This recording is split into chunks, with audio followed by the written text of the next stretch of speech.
7. 오늘 투자 이야기도 좀 하도록 하겠습니다. 제가 투자 전문가는 아니지만 오늘 이런 월스트리트저널의 이런 상단 탑 기사가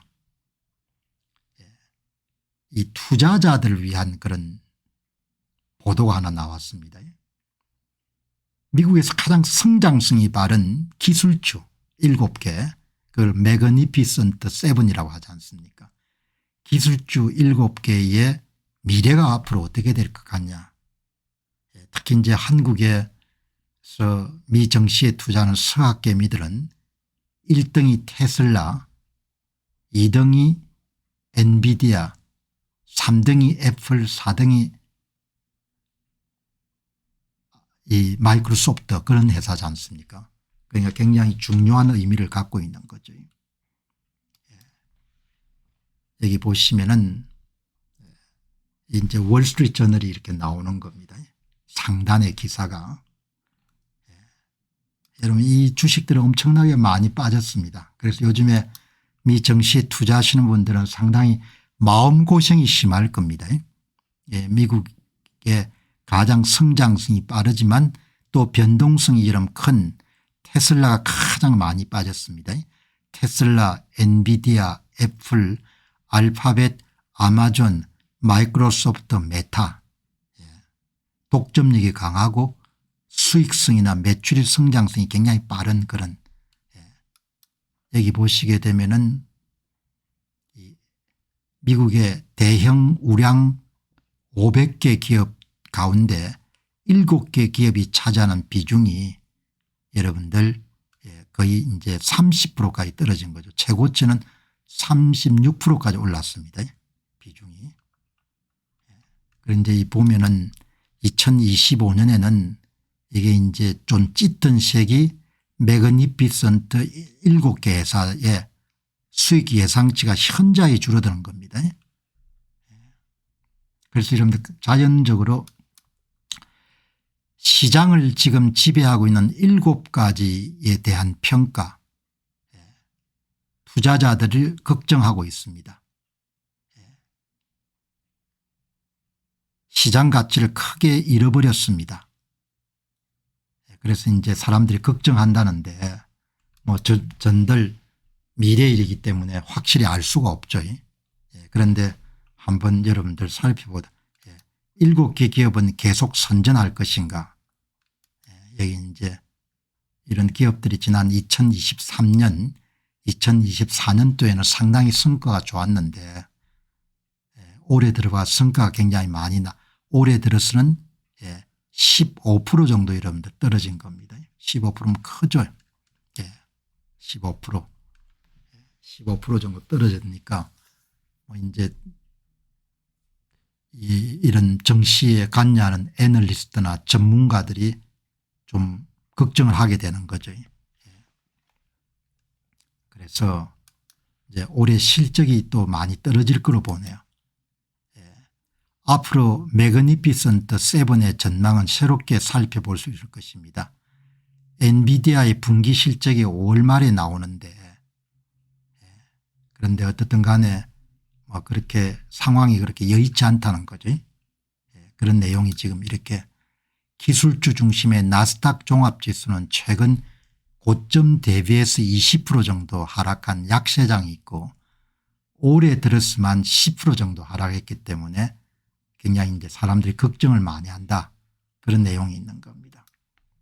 그래서 이제 이 글을 쓰신 분 이야기가 7개 회사가 전부 다 동일한 그런 타격을 받는 게 아니고 뭐 엔비디아처럼 그렇게 중국 의존도가 많은 기업이나 그다음에 또 메타나 이런 회사들처럼 전자상거래, 중국 전자상거래 업체의 광고 수입이나 이런 부분에 큰 비중을 차지하는 기업들은 상황이 많이 어려워지지 않겠느냐.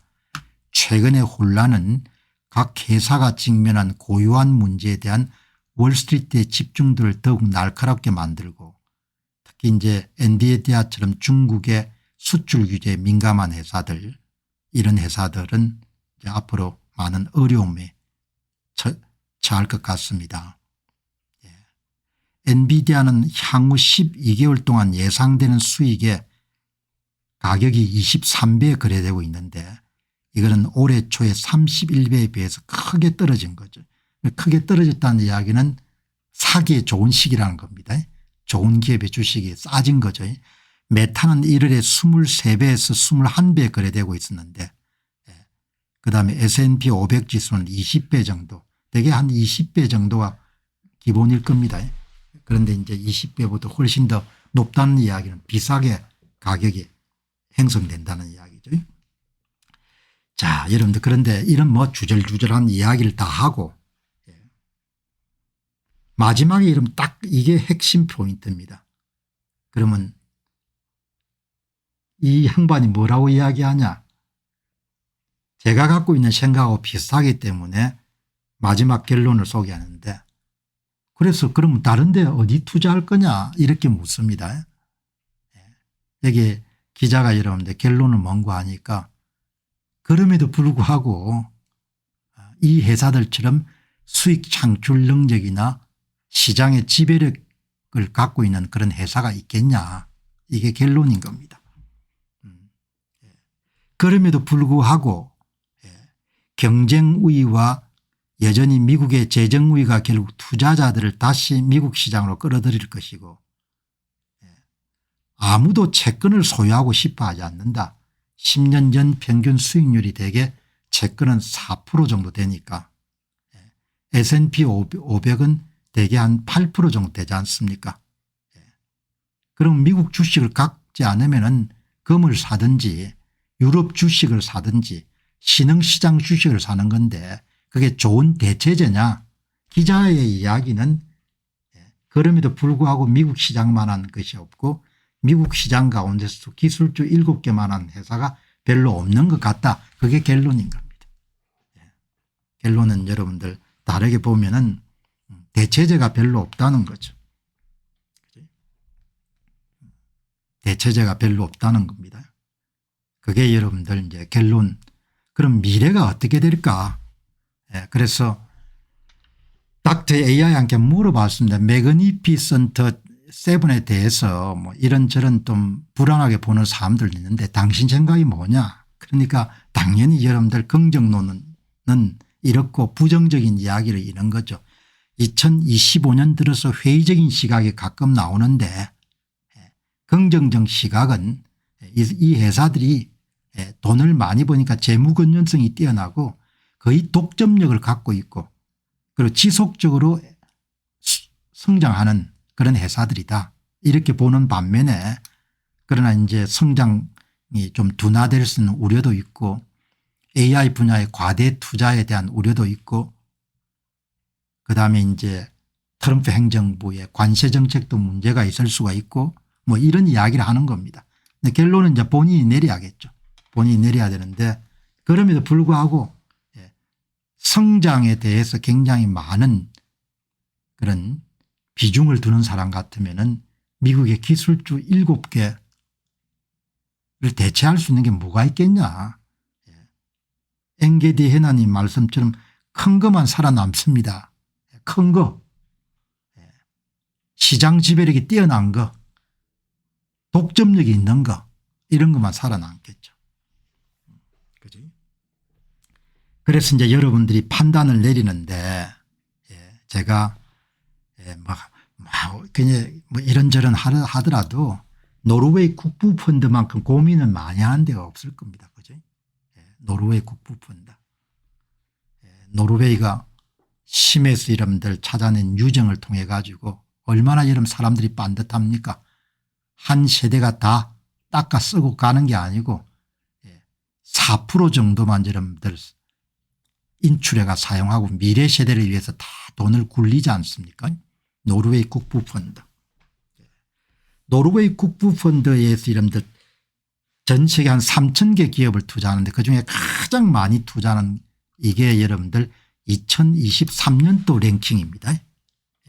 노르웨이 국부펀드가 가장 많이 갖고 있는 1등이 애플, 마이크로소프트, 알파벳, 아마존, 엔비디아, 네슬레, 메타, 타이완 세미컨덕터, ASML, 테슬라 이렇게 된 거지. 그지? 이게 2023년입니다. 2024년이 되면 여기서 유럽 기업인 네슬라가 빠집니다. 노르웨이 국부펀드, 애플, 마이크로소프트, 엔비디아, 알파벳, 아마존, 메타, 그게 브로드컴이 들어갑니다. 브로드컴, TSMC, 테슬라, 버크셔 해스웨이 이렇게 들어가는 거죠. 기술 기업이 아닌 게는 버크셔 해스웨이밖에 없는 겁니다. 네. 한 분이 요즘에 왜 선거 문제 안 다룹니까? 그렇게 이야기하셨는데, 아유 그만큼 다뤘으면 됐지 않습니까? 5년을 했는데 뭐 다룰 일이 없지 않습니까? 그지? 5년을 다뤘으니까 어마어마하게 다뤘지 않습니까? 한 주제를 박사학위를 받고도 남은 거죠. 그 다음에 이제 알아서 이제 다 결정을 해야 되는 거죠. 이제 더 이상 다룰 게 없는 겁니다.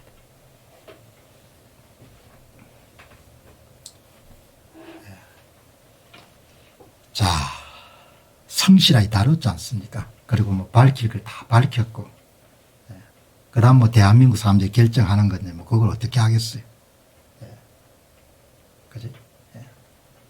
이거 얼마나 생산적입니까? 세상을 이렇게 넓게 볼 수 있는 방법이니까.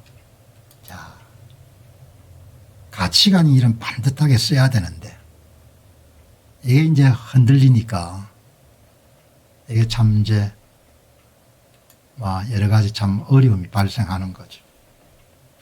이게 이제 영국에서 활동하고 있는 좀 우파 색채가 강한, 뭐 어떤 사람은 극우다 이렇게 이야기하는, 저는 극우라기보다도 우파 색채가 강한 반듯한 보수적인 색채가 강한 독립 언론인입니다. 토미 로빈슨, 토빈 로빈슨이라는 영국에서 활동하시는 분입니다. 어제 여름 방송했지 않습니까? 지금 유럽에 아주 큰 그런 우한 덩어리가, 유럽의 이런 정치인들이 이민을 많이 받아들였지 않습니까? 불법 이민, 합법 이민 다. 그래가지고 이 포르투갈의 시민이, 한 여성분이 버스에서 내리는데 버스에서 내리지 못할 정도로 제3세계 사람들, 온 사람들이, 남자들이 마구 들이닥쳐가지고 여러분들 어려움을 겪는 그런 사진을 어제 이렇게 공개했지 않습니까? 그리고 이제 여기에 아일랜드의 더블린의 여러분들 이런 이민 반대 시위, 이런 내용을 이제 어제 말씀을 드렸는데, 지금 여러분들 유럽의 가장 큰 문제는 이 이민자 문제인 것 같아요. 오늘 여기에 토미 로빈슨이라는 분이 영국의 이런 시위를 영상을 올렸네요. 영상은 이민의 여러분들 너무나 실정을 내리는 영국의 보통 사람들이 도보에서 정부에게 Stop the boat, 이민을 반대하는 그런 시위를 하는데, 이게 얼마나 여러분들 외치는 구호가 절박한지, 목소리가. Save our children, 내 아이들을 보호하자. 정치인들아 정신 차려라. 우리 애들을 보호해야 되지 않겠느냐. Stop the boat, 이민을 중지시켜라. Enough is enough, 이제 충분하다. 보통 시민들이 이름 외치는 게 그냥 물러가라 물러가라 물러가라 이런 정도가 아니고 절규하는 겁니다. 이 시민들이. 이 동영상을 보니까 시민들이 절규하는 겁니다. 시민들이 뭐 그냥 울부짖듯이 그렇게 외치는 겁니다. 이 사람들이. 영국의 보통 사람입니다. 영국의 보통 사람들이 그냥 시위가 아니고 행진하면서 그냥 우는 겁니다. 울어. Save our children. 다음 세대를 그냥 구하자는 거죠. 한국 참 여러분 고민 많이 해야 됩니다. 한국은 특히 이민이 특별한 것이 중국과의 문제입니다.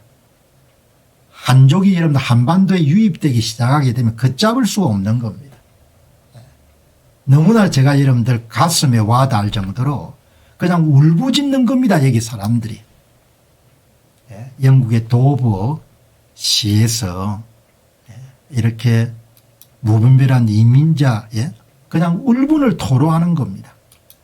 이 게시물은 토미 로빈슨이 X에 올린 것으로 영국 도버시에서 열린 반이민 시위에 대해 다룹니다.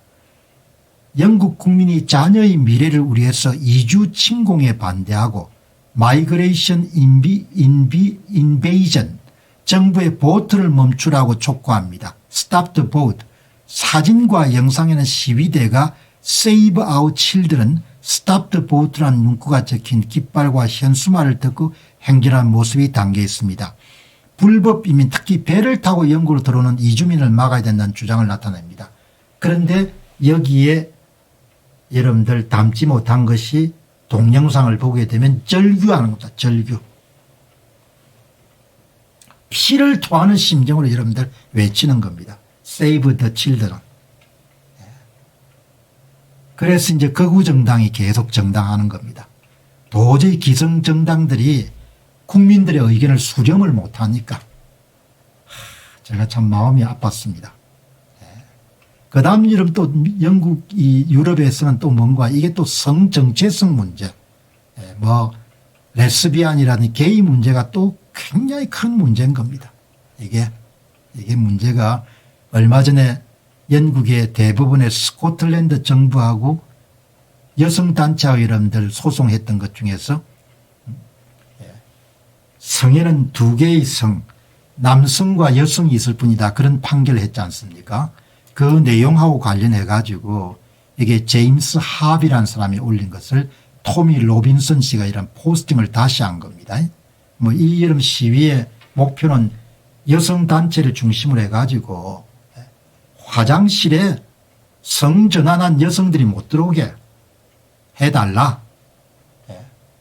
탈의실에 여성 탈의실에 성전환한 남성들이 못 들어오게 해달라. 그 이야기인 겁니다.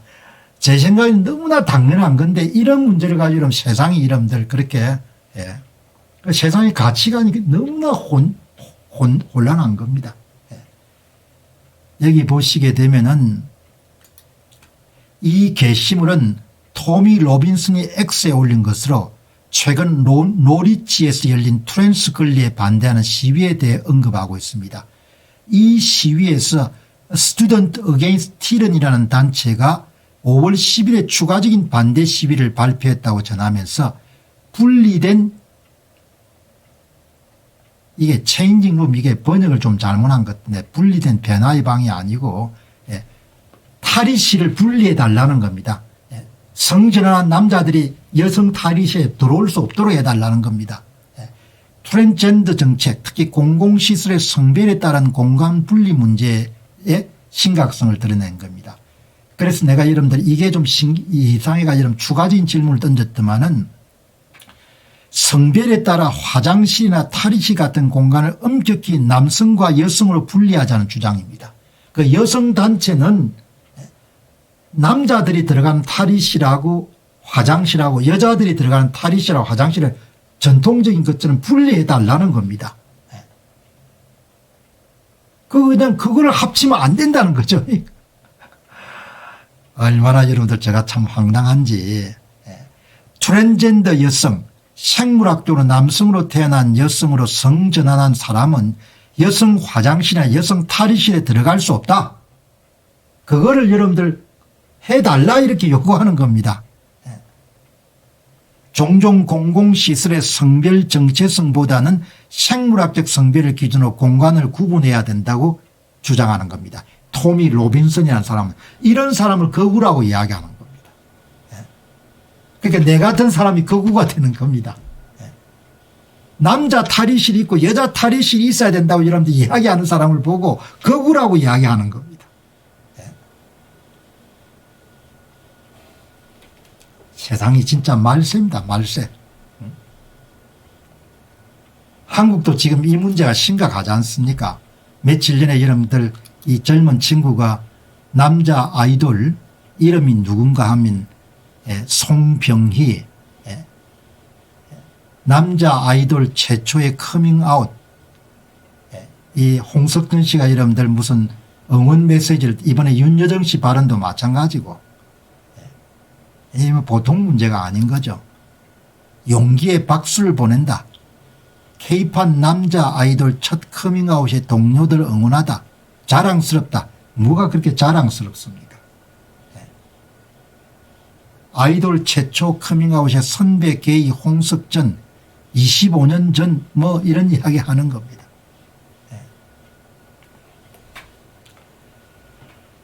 말세죠, 말세. 그래서 제 같은 이야기를 또 하면은 고루하다, 뭐 그분들한테 무슨 뭐 박해를 해야 된다 이런 것은 아닌데, 뭐 대놓고 그렇게 할 일은 아니란 이야기, 내 이야기가. 생물학적 성별이 분명히 있지 않습니까? 자식들 키울 때도 느끼는 것이고, 손자 손녀 키워보면 남자하고 여자가 너무나 다르지 않습니까? 그리고 창조 질서를 위반하는 거지 않습니까? 성경에도 남색 이야기가 많이 나오죠. 창조 질서라는 게 있잖아요. 창조 질서가. 창조 질서가 있지 않습니까? 하나님이 만든 창조 질서가 있잖아요. 오늘 영국 문제 보면서 여기 토미 로빈슨, 거구라고 약 이런 몰아붙이는 사람이 이렇게 하지 않습니까? 만일 여러분께서 여러분의 따님을 화장실에 데려갔는데 여러분이 따님이 이 같은 사람들을 만난다면은 여러분이 기분이 어떻겠습니까? 여러분 딸이 이름, 사랑하는 딸이 이름들 화장실에 들어갔는데 성전하는 이름 남자아이들이 여자라고 해가 이름들 화장실에 들어가게 되면 여러분들 기분이, 여러분 딸을 어떻게, 여러분들 어떻게 기분이 들겠습니까? 이렇게 이야기하지 않습니까?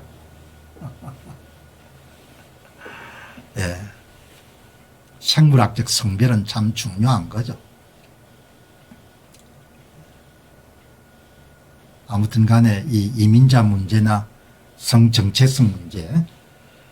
자, 여러분 오늘 좀 다양한 주제들이 나오는데, 크림반도 합병 문제. 나라가 힘이 없으면은 뭐 어제도 말씀드렸지만 우리나라에도 푸틴을 옹호하는, 러시아를 옹호하는 분들이 상당히 많습니다. 그래서 제가 어제 이야기 드렸던 것은 러시아의 정보전이라는 부분을 항상 염두에 두고 매사를 생각해야 된다, 그런 이야기를 드렸지 않습니까? 그런 이야기를 드렸는데, 여기 이제 보시면은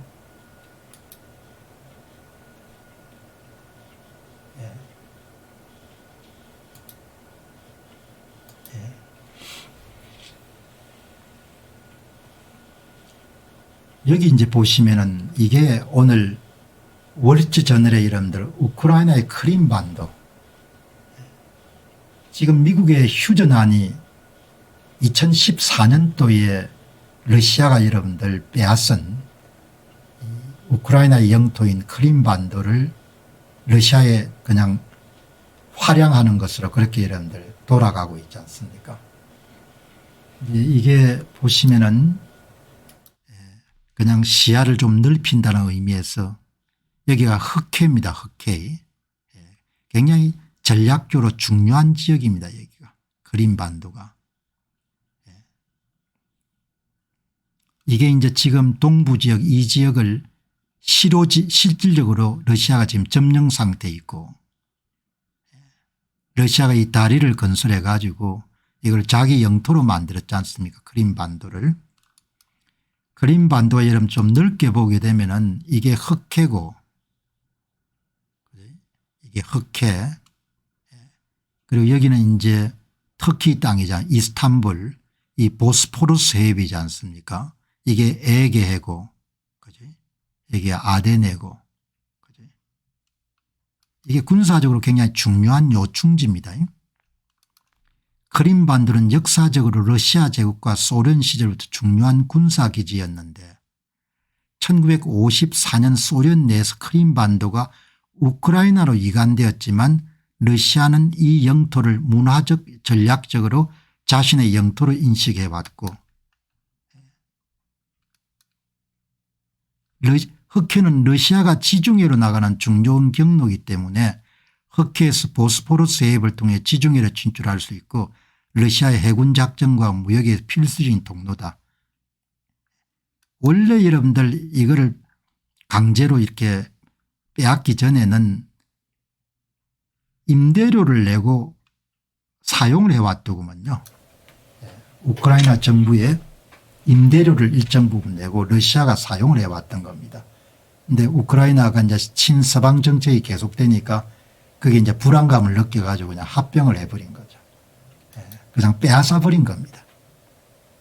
빼앗아 버렸는데 뭐 이게 이제 2020년도에 크림반도를 빼앗은 다음에 지금 거리 풍경이고 이거는 2014년도에 크림반도를 침공한 러시아의 상황이고 러시아를 굉장히 우호적으로 보시는 분들도 많기 때문에 뭐 그렇게 하시는 분들은 그냥 참조하시기 바랍니다. 이 종전안의 핵심이 크림반도입니다. 크림반도가 종전안의 핵심인데 여기 보시면은 10년 넘게 트럼프의 첫 번째 행정부를 포함한 역대 미국 행정부는 모두 다 2014년 러시아의 크림반도 무력점령을 비난하고 그것을 법적으로 인정하지 않았는데 그런데 트럼프 행정부 2기에서는 종전안에 우크라이나가 영토를 그냥 포기하는 것으로 그렇게 밀고 있는 거죠. 크림반도를 점령한 이후에 역사를 우크라이나 역사를 지우기 위해서 굉장히 소련이 노력을 많이 하죠. 노력을 많이 하는데 여기가 이제 크림반도가 러시아계 인구가 60% 그다음에 타타르인이 한 20% 정도 되네. 그다음에 이제 20%가 우크라이나계입니다. 러시아계는 뭐 대부분 한영하고 타타르나 우크라이나인들 많이 떠났다고 한 25만 명 정도가 크림반도를 떠나는 겁니다. 2014년도에 점령하는 과정에서도 그냥 뭐 아주 손쉽게 그냥 먹어버렸네 그냥. 처음에 러시아는 자국 군대가 없다고 주장했고 2014년 2월에 시위가 친러시아 대통령을 추출한 지 며칠이 지나지 않아 가지고 소총을 들고 표시되지 않은 제복을 입은 남성들이 크림반도의 수도인 세바스톨포의 러시아 해군 기지 밖에 나타났고 우크라이나인들은 러시아인들이 크림 의회에 진입하는 것을 막기 위해 시위를 벌였지만 2월 27일 밤사이에 특수부대가 내부로 들어와서 러시아 국기를 개양하고 나중에 러시아 가입에 관한 국민투표를 실시하도록 감독했다. 거의 강제로 빼앗은 겁니다. 그런데 뭐 한국의 또 일부 전문가들은 이 러시아를 굉장히 찬양하시는 분들이 계시기 때문에 뭐 그분들도 나름대로 판단이 아니겠습니까? 국민투표도 그냥 강제로 실시한 겁니다. 강제로 실시해 가지고 그냥 먹어버린 겁니다. 먹어버렸으니까 처음에는 이제 친 우크라이나 시위가 계속되니까 엄청나게 박해를 하는 거죠. 다 감방에 쳐넣고 그냥 죽여버리고 이렇게 하는 겁니다. 그렇게 해가지고 그냥 3월 16일 러시아인들은 무장 개한들이 지키고 있는 투표소에 투표용지를 들고 있었습니다. 러시아는 크림반도 주민의 95.5%가 찬성표를 던졌다고 발표했습니다. 이렇게 나올 수가 없지 않습니까? 러시아를 찬양하는 사람들은 푸틴 치하의 여러분들 언론 탄압이나 이건 절대 언급 안 하는 거죠. 젤렌스키가 언론 탄압을 했다고만 주장하는 거죠. 그러니까 참 이렇게 혼란스러운 세상인 겁니다. 이렇게 한 나라를 그냥 먹어버리는 겁니다. 우리 함께도 일어날 수 있는 일인 거죠. 그렇게 한 다음에 이제 인종 구성비를 바꾸기 위해서 많은 인센티브를 제공해 가지고 러시아 봉토인이 크림반도에 이주하도록 그렇게 적극적으로 약 80만 명의 러시아인이 크림반도를 이주했고 최소 5만 3천 명의 우크라이나 시민들이 떠났고 그러니까 타타르인하고 우크라이나인이 떠나도록 만드는 겁니다. 그리고 러시아 여건을 발급받지 않으면 불이익을 제공하고 그렇게 해서 이 사람들 완전히 장악을 하는 거죠. 안 됐습니다 좀. 그리고 계속해서 이제 저항하는 사람들 다 처단해 나가는 겁니다. 국가 공권력을 갖고 있으면 저항하기가 힘듭니다. 결국은 그렇게 해서 그냥 넘어가는 겁니다. 한국 사람들 잘 봐야 되는 겁니다. 크림반도 넘어가는 거가 그냥 크림반도 이야기 아닌 겁니다. 내가 이런 이야기를 건 왜 쓸데없이 하겠습니까? 크림반도 넘어가는 걸 봐라 당신들. 이게 그냥 뭐 그냥 재미삼아 사는 이야기가 아니다는 거죠. 그 다음에 이제 조직적으로 탄압을 하는 거죠. 찍소리 할 수 없는 겁니다. 그냥 나라를 그냥 완전히 그냥 가져가 버린 거.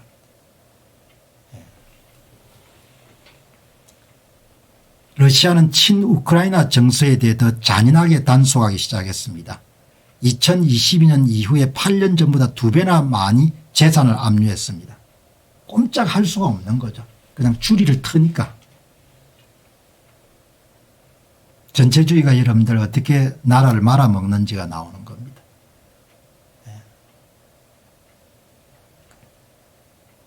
특히 이게 타타르인들이 굉장히 많네요. 20%. 지향한 시점을 놓치게 되면 굉장히 어렵죠. 그런데 놀라운 것은 너무나 많은 사람들이 친러시아적인 그런 견해를 갖고 있으니까 사실 뭐 굉장히 놀라운 거죠.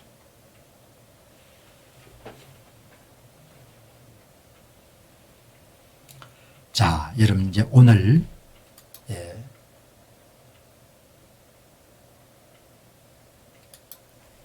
일론 머스크 여러분들 X를 보면은 일종의 미디어지 않습니까? 그리고 이제 변하는 세상에 대한 많은 견해들이 소개돼. 잘 살려면은 좌양좌하면 안 됩니다. 잘 살려면은 좌양좌하면은 진짜 가난해지는 거죠. 좌양좌하면은 엄청나게 가난해지는 거죠. 일론 머스크가 인센티브가 성과를 만듭니다. 다 똑같이 받으면 가난해지는 거잖아요. 뭐 간단하지 않습니까?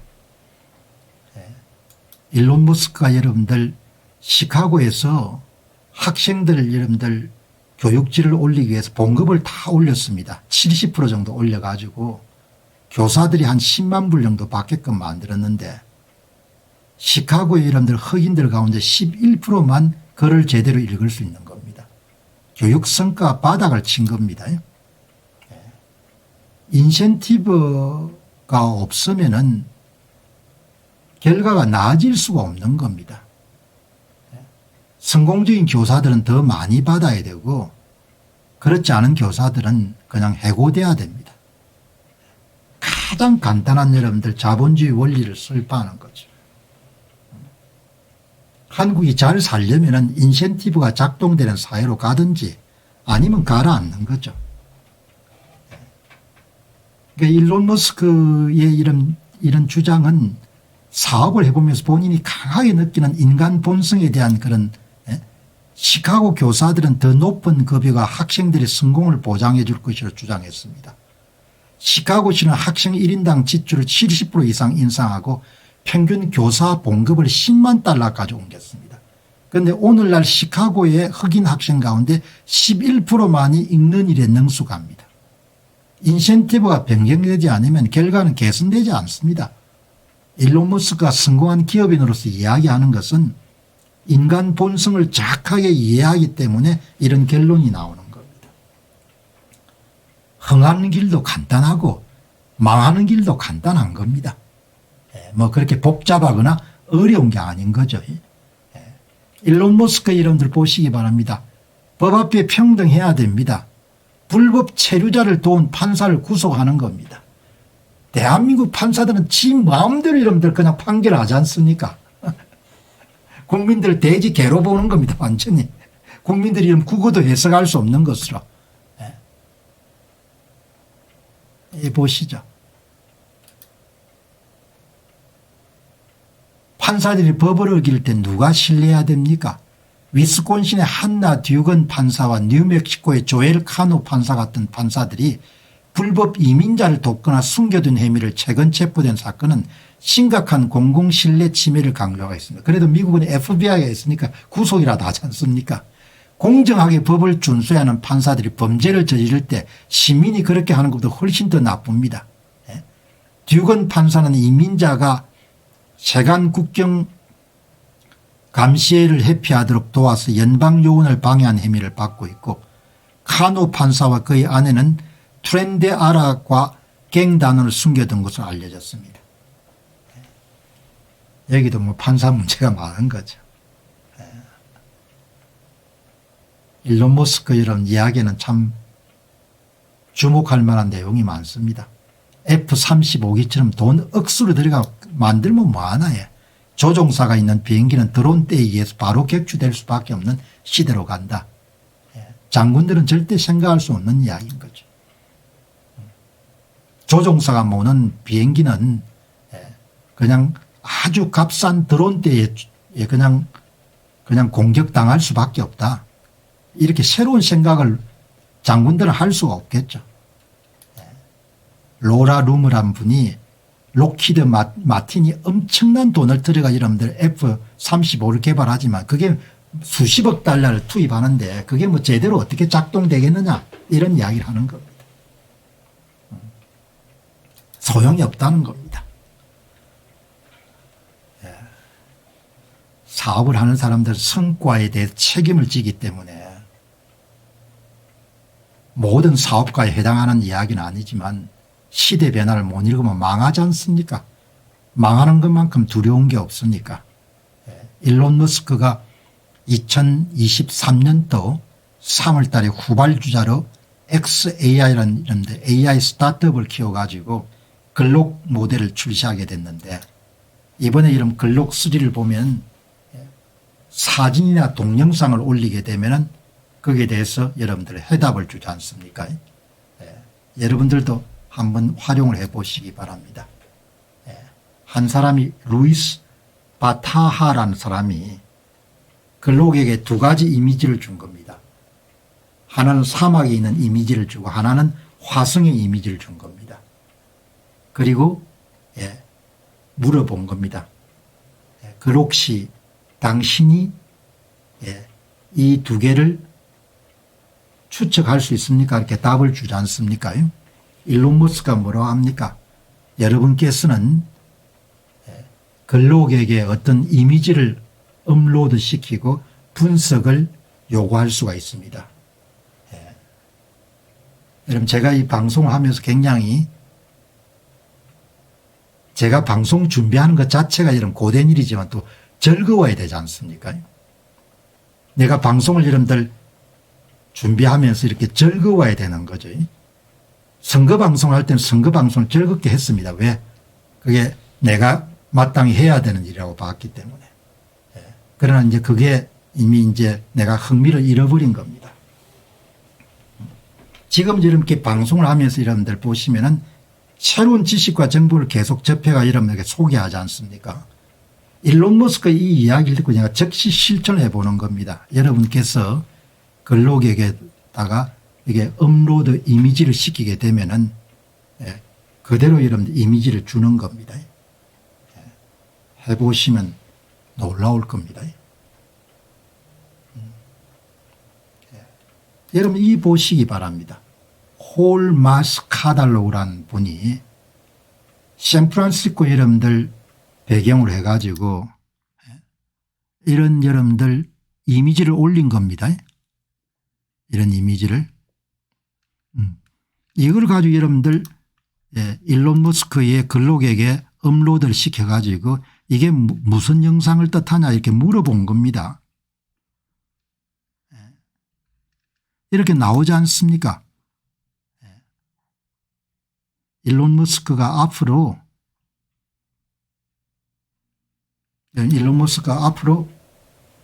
전기차 캠핑 트레일러 캠핑카를 출시할 예정인 것 같다 이렇게 이야기하지 않습니까? 전기차를 승용차 SUV 그다음에 여러분들 이렇게 레저차로 이걸 이렇게 여러분들 이 영상만으로 답을 주는 겁니다. 영상으로 글록이. 대단한 시대인 거죠. 그러니까 글록이 텍스트가만이 아니고 이미지나 영상까지 다 처리하는 그런 기술을 갖춘 거죠. 여기 보시면은 이미지 속 차량은 테스다 모델 S 또는 3으로 보입니다.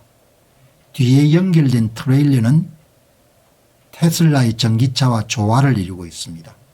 이것은 테슬라가 전기차 기술을 활용해서 앞으로 캠핑 트레일러나 모터홈 같은 새로운 차량 카테고리로 확장할 가능성을 시사하고 있습니다. 똑똑하죠. 이 이야기는 일론 머스크가 한 이야기는 아니고 이게 닥터 AI가 이야기를 하는 거죠. 여러분께서는 뭐 최첨단을 지금 달리고 있는 겁니다. 저와 함께 이렇게 방송에 참여하면서. 자, 이 보시죠.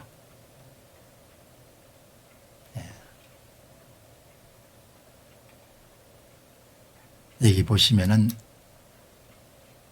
최민이라는 분입니다. 최민. 아마 내 생각에는 한국계일 수도 있는 XAI에서 이렇게 일하시는 분인데 오늘 이런 이야기를 했네요. 글록3가 세상에 소개된 지가 69일이 지났습니다. 진짜 대단한 AI 모델입니다. 음성으로서도 작동할 수 있고 시각으로 작동할 수 있고 이미지로 작동할 수 있고 메모리 기능도 하고 그다음에 스튜디오 기능을 사용해 작업도 할 수 있고 딥서치도 가능합니다. 여러분께서 쉽게 활용해 볼 수 있는 10개의 여러분들 샘플을 소개합니다. 이렇게 여러분들 보시죠. 글록 비전. 그냥 스캐너처럼 이미지를 읽는 능력이 있는 거죠. 그러니까 이 문장을 읽어낼 수가 있는 겁니다. 글록 비전은 진짜 대단합니다. 책을 읽을 수도 있고 그걸 그냥 번역도 할 수 있습니다. 대단한 거죠. 한번 다음에 해보시기 바랍니다. 글록은 이미지를 제공하게 되면 이미지를 입력하게 되면은 이렇게 화성 이미지하고 구분할 수가 있습니다. 그죠? 이런 기능도 글록은 진짜 대단합니다. 그리고 또 여러분들 보시면은 글록3를 가지고 앱도 그대로 만들 수가 있고 정치 성향도 비교적 글록이 가장 편견이 적습니다. 이 이제 AI 모델이 또 정치적 성향이 한쪽이 좀 편향될 수도 있으니까요. 이 정치 성향 테스트를 이렇게 공개를 했네요. 여기 보면은 여기 X가 좀 컨서버티브한 측면이 강하고 그 다음에 오픈 AI사의 제품이 좀 약간의 좌파적 색채가 강하고 이런 네 가지 이런 기준을 가지고 한 분이 데이비드 로자도라는 분이 테스트한 결과를 올리니까 이분 말씀이 가장 정치적으로 뭐 정치적으로 가장 편견이 없다는 이야기는 비교적 성역 없이 그러기 여러분들 답변을 주니까 뭐 이런 이야기를 할 수가 있지 않느냐 그렇게 봅니다. 그 다음에 글록은 뭐 이렇게 여러분들 여러분의 음식 사진을 찍어 여러분 글록과 함께 업로드를 시키게 되면은 영양분이나 이런 부분에 대한 컨설팅을 해줄 수 있는 겁니다. 여러분이 여러분의 먹는 음식을 사진을 찍어 여러분 글록과 함께 제공하게 되면은 글록이 정확하게 칼로리 같은 걸 여러분 계산을 해 가지고 개인적인 그런 좋은 코치 역할을 할 수 있다는 겁니다. 대단한 거죠. 예. 이게 중요한 내용이 뭔가 하니까 이미지를 읽어내는 겁니다. 이미지를. 그죠? 이미지를. 여러분께서는 여러분이 진짜 건강한 음식을 먹고 있는지 칼로리는 얼마인지 이런 걸 하려면 뭡니까? 여기 보시면은 이 이미지의 그릇에 들어있는 음식물은 고기를 포함하고 있고 그다음에 시금치 뭐 이런 걸 포함하고 있는 것 같습니다. 그러면 뭐 대략 열 용량은 얼마나 됩니까? 칼로리는 얼마나 됩니까? 이렇게 다 하겠죠. 여기 백나무님께는 저는 글록3를 사용해 봤는데 저의 심리 상태까지 파악하는 것은 좀 무서웠습니다. 개인적인 재무 컨설팅 같은 거 다 여러분들 받을 수가 있죠. 내가 지금 자산이 얼마인데 그걸 어떻게 운영했으면 좋겠습니까? 그럼 쫙 나오면은 추가적인 질문을 또 던지면 나오는 거죠. 그럼 또 쫙 나오는 거죠. 그 재무 컨설턴트가 필요가 없는 겁니다. 글록은 당 한 장의 사진만으로도 여러분의 아침 식사의 매크로를 정확하게 계산할 수 있습니다. 건강을 유지하려면 글록을 개인 코치로 사용해 보시기 바랍니다. 이렇게 여러분들 나오는 거죠. 그 다음에 뭐 개인화된 서비스를 받을 수 있는 내용들, 그 다음에 이제 뭐 여러분들 집에 뭘 고치다가 잘 안 되면 사진을 올리면은 글록은 풀 시스템에 밸브에 고장이 난 부분을 고치는 부분에도 도움을 줄 수가 있습니다. 수학 문제도 풀고 별걸 다 아는 거죠. 한번 해보시기 바랍니다. 그죠? 자, 여러분 이제 오늘 마지막 부분 보시기 바랍니다. 여러분 지금 쫙 이야기 드렸는데 이게 여러분 텍스트 모델에서 멀티 모델로 전환하고 있는 겁니다. 지금 빠르게 세상이 하루가 다르게 바뀌는 것 같아요. 하루가 다르게 텍스트 모델에서 멀티 모달 모델로, 파운데이션 모델 기본 모델에서 멀티 모달 모델로 이렇게 바뀌어가는 겁니다. 글록 사례를 이름 다 소개해 드렸는데 딱 매치되는 정보와 뭔가 이 정보거든요. 중국을 대표하는 AI 업체인 바이두에서 딥시크에 대한 수요가 많이 줄어들었다는 겁니다. 왜냐하면 사용자들이 텍스트뿐만 아니고 이미지라든지 동영상에 대한 분석을 의뢰한 경우가 많다는 겁니다. 그런데 딥시크는 텍스트 모델밖에 없는 겁니다. 그 내용이 이렇게 나온 겁니다. 텍스트 기반 모델이 저물다. 바이두. 여러분 그런데 딥시크 모델이 나온 지가 한 4개월밖에 안 되거든요. 4개월 사이에 이렇게 큰 변화가 일어난 겁니다. 바이두가 멀티모달 모델을 내놓으면서 딥시크 추격에 나섰습니다. 바이두 창업자는 텍스트 모델에 대한 수요가 줄어들고 있다고 딥시크의 한계를 지적했습니다. 엄청난 변화를 이야기한 거죠. 오늘 앞에서 이야기한 글록3에 대한 소개하고 거의 일치하는 겁니다. 텍스트는 물론 오디오와 이미지, 비디오까지 처리할 수 있는 비추론 모델 어니 4.5 터보, 추론 모델 X1 터보를 공개했는데 딥시크는 아직 LLM을 출시한 바가 없다. 멀티모달 모델을 갖고 있지 않는 겁니다. 딥시크가. 딱 3, 4개월 만에 엄청난 변화가 일어나는 겁니다.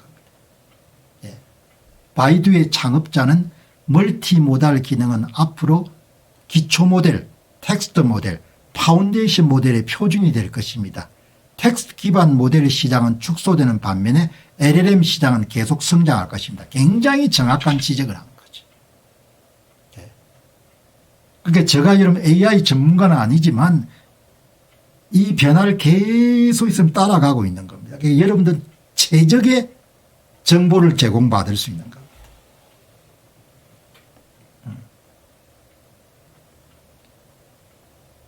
멀티모달 모델이 나옵니다. 바이두에 따르면 어니 4.5 터보나 API 가격은 딥시크 V3보다 40% 저렴하고 X1 터보는 딥시크 아란 가격의 4분의 1에 불과하다. 텍스트 성능은 딥시크를 상당 부분 능가하고 멀티모달은 오픈 AI에서 GPT 4.5나 GPT 4.1과 맞먹거나 일부 능가한다. 중국의 AI가 상당 부분 여러분들 발전한 것 같아요. 여기에 여러분들 여기 바이두의 어니 모델이 이게 어니 모델입니다. 이게 어니 모델. 짙은 색이 갈색이 거의 다 따라잡은 겁니다. 이게 여러분 텍스트 모델, 이게 멀티모달 모델인 겁니다. 3, 4개월 만에 옛날이 돼버린 겁니다. 3, 4개월 만에. 딥시크의 혁신이 옛날 일이 돼버린 겁니다. 이렇게는 속도가 빠른 세상이 돼버린 겁니다. 딥시크의 혁신은 이미 옛날이 돼버렸고 성능도 떨어집니다. 딥시크의 V3와 아란이 등장한 것이 각각 4개월 3개월인데 4개월 3개월 만에 이런 옛날이 돼버린 겁니다. 개발자들이 더 적은 비용으로 고성능을 추구하는 그런 경쟁이 계속 여러분들 가열되고 있는 겁니다. 그런데 여기서도 여러분들 중요한 것이 자체 개발 칩으로 여러분들 모델을 훈련했다네요. 중국의 이런 자체 개발 칩에 대해서 굉장히 회의적이었는데 이 부분은 조금 더 살펴봐야 될 것 같아요. 이날 자체 개발한 3세대 P800 쿤룬 칩 3만 개를 가지고 훈련했다고 합니다. 멀티모달 모델, 대규모 언어 모델, 대규모 언어 모델, 대규모 멀티모달 모델, 그냥 텍스트만 입력하고 이미지, 영상 등을 같이 입력하는 겁니다. 인풋이 다른 겁니다. 훨씬 더 생생하겠죠.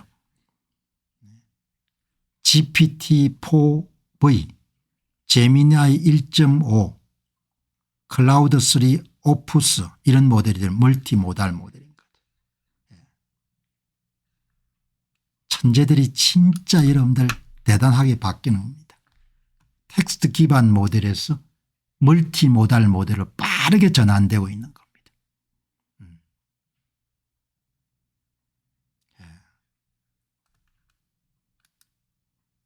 텍스트만이 아니라 복합적인 상황 이해로 빠르게 높아지고 있기 때문에 그렇게 바뀌어 나가는 겁니다.